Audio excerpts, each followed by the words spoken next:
எல்லாருக்கும் வணக்கம். நான் Hema Subramanian. Welcome to home cooking Tamil.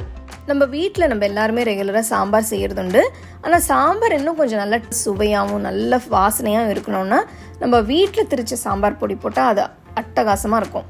So இன்றைக்கி நம்ம வீட்டில் எப்படி சாம்பார் பொடி செய்யறதுன்னு பார்க்க போகிறோம். ஸோ வாங்க நம்ம ரெசிபிக்குள்ளே போகலாம்.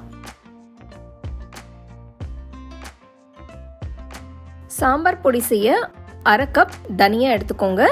நம்ம எல்லா பொருட்களையும் சரியான கலரில் சரியான பக்குவத்தில் வறுக்கிறது ரொம்ப முக்கியம். ஸ்டோவை மீடியம் லோலேயே வச்சுக்கோங்க.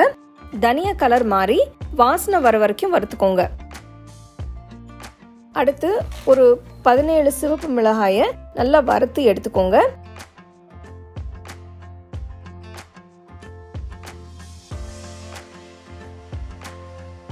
பிறகு 2 டேபிள் ஸ்பூன் கடலைப்பருப்பு சிவக்க வறுத்துக்கோங்க.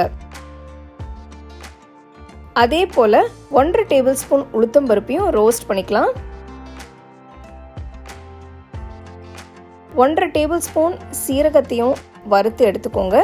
சீரகம் ரொம்ப சீக்கிரமாக வறுப்படும், அதனால பார்த்து வறுத்து எடுத்துக்கோங்க.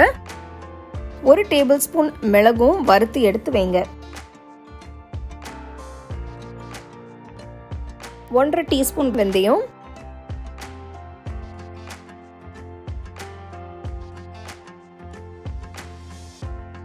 1/2 டீஸ்பூன் கடுகு,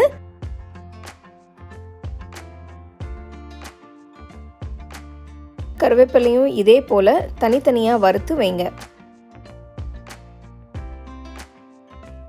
ஸ்டவ் ஆஃப் பண்ணிட்டு கடாய் சூடுலேயே 1/2 டேபிள் ஸ்பூன் மஞ்சள் தூள்,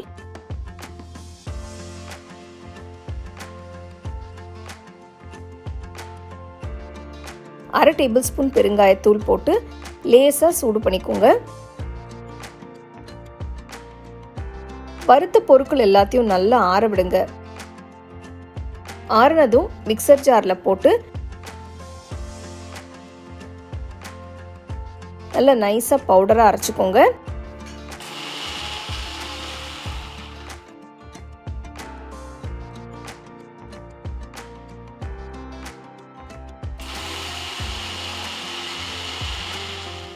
சுவையான வாசனையான சாம்பார் பொடி ரெடி ஆயிடுச்சு. நல்ல அருமையான சாம்பார் பொடி எப்படி செய்யறதுன்னு பார்த்தீங்க. உங்களுக்கு எப்போ வேணுமோ அப்போ நீங்கள் ஃப்ரெஷ்ஷாக திரிச்சு ஒரு ஏர்டைட் கண்டெய்னரில் போட்டு வச்சு நீங்கள் எப்போ சாம்பார் வைக்கிறீங்களோ அதில் கொஞ்சம் நீங்கள் போட்டு நீங்கள் செய்யலாம். ரொம்ப டேஸ்ட்டாகவும் ரொம்ப நல்லாயிருக்கும். ஸோ கண்டிப்பாக இந்த ரெசிபியை நீங்கள் ட்ரை பண்ணி ரசித்து சாப்பிடுங்க.